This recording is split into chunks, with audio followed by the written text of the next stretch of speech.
दोस्तों जो भी कोर्स आप 12th के बाद करते हैं उसमें आपका आगे का फ्यूचर डिसाइड होता है। ऐसे में कई सारे लोग करना कुछ और चाहते हैं बट कम नॉलेज होने की वजह से कर कुछ और लेते हैं। तो दोस्तों मैं आपके लिए लेके आया हूं एक ऐसी वीडियो सीरीज जिसमें 12th के बाद होने वाले सारे कोर्सेज के बारे में मैं आपको बताऊंगा। दोस्तों यहाँ पे एक और बात समझनी जरूरी है कि कोई भी कोर्स खराब नहीं होता। आजकल के जमाने में आपका इंटरेस्ट जिस भी कोर्स की ओर है उसमें अच्छी खासी अपॉर्चुनिटीज अवेलेबल है।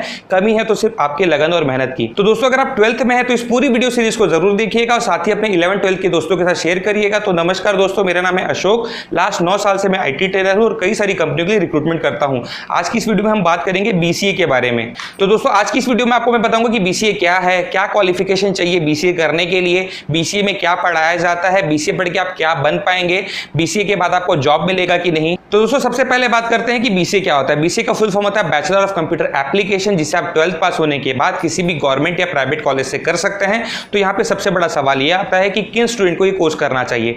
दोस्तों अगर आप आगे चल के वेब डेवलपर, ऐप डेवलपर या सॉफ्टवेयर इंजीनियर बनना चाहते हैं और ऐसे में आपने 12th की पढ़ाई आर्ट्स या कॉमर्स बैकग्राउंड से की है, आप साइंस बैकग्राउंड से नहीं है, तो फिर आप BCA कर सकते हैं। साथ ही में जो बच्चे 12th में मैथ्स बैकग्राउंड से हैं और आगे चल के सॉफ्टवेयर इंजीनियर बनना चाहते हैं और आगे की पढ़ाई इंजीनियरिंग CSIT में नहीं करना चाहते तो भी वो BCA कर सकते हैं। इंजीनियरिंग ना करने के पीछे उनके अपने एक्सक्यूजेस हो सकते हैं। कई सारे लोगों को इंजीनियरिंग काफी टफ लगता है, वहीं पे कुछ लोगों की फाइनेंशियल प्रॉब्लम होती है। तो दोस्तों अब हम बात करते हैं कि कोर्स कितने साल का है, उसे पढ़ के आप क्या बन पाएंगे। दोस्तों ये कोर्स है 3 साल का। कई सारे यूनिवर्सिटीज में ये सेमेस्टर वाइज होता है जिसमें 6 सेमेस्टर होते हैं। हर 6 महीने के बाद आपको एग्जाम देना पड़ता है। वहीं पे कई सारे यूनिवर्सिटीज में ये ईयरली बेस्ड होता है जिसमें आपको साल के अंत में एग्जाम देना पड़ता है। BCA में आपको computer fundamental, networking, operating system, software engineering, web development पढ़ाया जाता है, जिसे पढ़ के आप वेब डेवलपर, सॉफ्टवेयर इंजीनियर बन सकते हैं। दोस्तों यहाँ पे आपको एक और बात समझनी जरूरी है कि BCA एक प्रैक्टिकल बेस्ड कोर्स है। ऐसे में कई सारे कॉलेजेस में थ्योरी पे ज्यादा ध्यान दिया जाता है।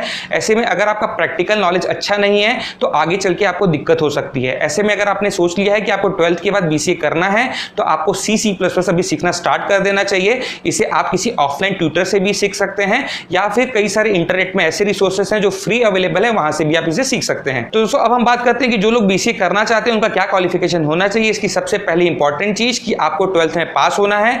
दूसरा, आपको 12th में 45% या उससे अबव लेके आना है। तीसरा, कई सारे यूनिवर्सिटीज का कहना है कि अगर आप BCA करना चाहते हैं तो आपका 12th में मैथ्स होना जरूरी है, लेकिन 90% यूनिवर्सिटीज ऐसी हैं जिसमें आप अगर 12th में किसी भी ब्रांच से थे तो आप एडमिशन ले सकते हैं। तो दोस्तों अब हम बात करते हैं कि BCA के लिए कॉलेजेस आप कैसे ज्वाइन कर सकते हैं। दोस्तों कई सारे कॉलेजेस में इंट्रेंस एग्जाम होता है, उसे क्लियर करने पे आपको वहां पे एडमिशन मिलता है। ये सारे कॉलेजेस में आपको पहले इंट्रेंस एग्जाम देना पड़ेगा, इसके बाद आपको यहाँ पे ज्वाइनिंग मिल पाएगी। वहीं पे कई सारे कॉलेजेस पहले आओ पहले पाओ के सिद्धांत पे काम करते हैं। इसका मतलब जब तक सीट अवेलेबल है उसके पहले आपको अप्लाई करना है, अगर सीट खाली है तो वहां पे आपको एडमिशन मिल जाता है। दोस्तों ये कोर्स रेगुलर और ओपन यूनिवर्सिटी दोनों के थ्रू होता है। रेगुलर का मतलब आपको हर दिन कॉलेज जाना है, कॉलेज अटेंड करना है, तब आप एग्जाम पे बैठ पाएंगे। वहीं ओपन यूनिवर्सिटी का मतलब आपको हर दिन कॉलेज जाने की जरूरत नहीं है, सिर्फ एग्जाम के लिए कॉलेज जाना है। लेकिन मेरा आपको पर्सनल सजेशन है कि आपको ये कोर्स रेगुलर से करना चाहिए क्योंकि कई सारी कंपनियां ओपन यूनिवर्सिटी के डिग्री को सही नहीं मानती। तो दोस्तों अब हम बात करते हैं कि BCA पढ़ के आप कौन कौन से कोर्सेज को सीख पाएंगे। यहाँ पे आप C++, VB, Java, networking, Linux, operating system, HTML, CSS, JavaScript, ये सारी चीजें सीख पाएंगे। दोस्तों मेरा आपको सजेशन है कि अगर आप BCA के साथ कोई लेटेस्ट टेक्नोलॉजी सीख लेते हैं, अगर आप UI UX सीख लेते हैं, आप डिजिटल मार्केटिंग सीख लेते हैं, या फिर आप वेब डेवलपमेंट सीख लेते हैं, या फिर आप जावा सीख लेते हैं, तो आपके प्लेसमेंट के चांसेस काफी ज्यादा बढ़ जाते हैं। तो दोस्तों अब हम बात करते हैं कि BCA के बाद आपको कौन कौन से सेक्टर पे जॉब मिल सकता है। हम चालू करते हैं पहले गवर्नमेंट सेक्टर से। यहाँ पे आप बैंक में जॉब के लिए अप्लाई कर सकते हैं, UPSC में अप्लाई कर सकते हैं, CDS में अप्लाई कर सकते हैं, इंडियन आर्मी में अप्लाई कर सकते हैं, MTNL में अप्लाई कर सकते हैं, BSNL पे अप्लाई कर सकते हैं, फेल में अप्लाई कर सकते हैं। ऐसे कई सारे गवर्नमेंट सेक्टर के जॉब हैं जहां पे आप जॉब के लिए अप्लाई कर सकते हैं, लेकिन आपको इसके लिए इंट्रेंस एग्जाम इनका निकालना पड़ेगा। तो अब हम बात करते हैं प्राइवेट सेक्टर की। क्या आप BCA के बाद सॉफ्टवेयर कंपनी को ज्वाइन कर सकते हैं? जी हाँ, BCA के बाद आप सॉफ्टवेयर कंपनी को ज्वाइन कर सकते हैं, लेकिन आपका पे स्केल कम होगा। आपका पे स्केल 8,000 रुपए से 25,000 रुपए के बीच में हो सकता है। साथ ही आपका ग्रोथ रेट भी कम होगा और कई सारे मल्टीनेशनल कंपनी में आप जॉब के लिए अप्लाई नहीं कर पाएंगे, जैसे कि TCS, इन्फोसिस, विप्रो में आप जॉब के लिए अप्लाई नहीं कर पाएंगे। ऐसे में मेरा आपको सजेशन है कि BCA के बाद आपको पहले MCA करना चाहिए, यानी मास्टर ऑफ कंप्यूटर एप्लीकेशन करना चाहिए।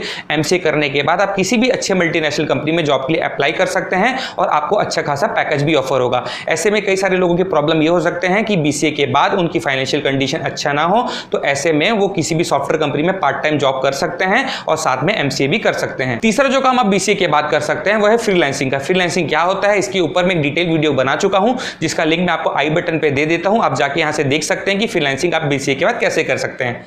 फोर्थ जो काम आप BCA के बाद कर सकते हैं, अगर आपने किसी लैंग्वेज को अच्छे से पढ़ा है तो आप किसी इंस्टीट्यूट में ट्यूटर बन सकते हैं या फिर खुद का कोचिंग सेंटर भी खोल सकते हैं। दोस्तों हो सकता है कि जब आप बीसीए करें, कई सारे लोग आपको ऐसे मिले जो बोले बीसीए क्यों कर रहे हो, बीसीए करके तो आपको जॉब नहीं मिलती, आपको तो इंजीनियरिंग करना चाहिए। यहाँ पे आपको एक बात समझनी जरूरी है कि कोई भी कोर्स बुरा नहीं होता, अगर आप अच्छे से करेंगे तो आपको हर जगह अपॉर्चुनिटी मिलेगी। और अगर आप बीसीए के बाद एमसीए कर लेते हैं तो बीसीए के बाद एमसीए करने के बाद आप बीई बीटेक के इक्विवेलेंट हो जाएंगे, यानी जहां जहां पे बीटेक वाले अप्लाई कर सकते हैं वहां पे भी आप अप्लाई कर पाएंगे।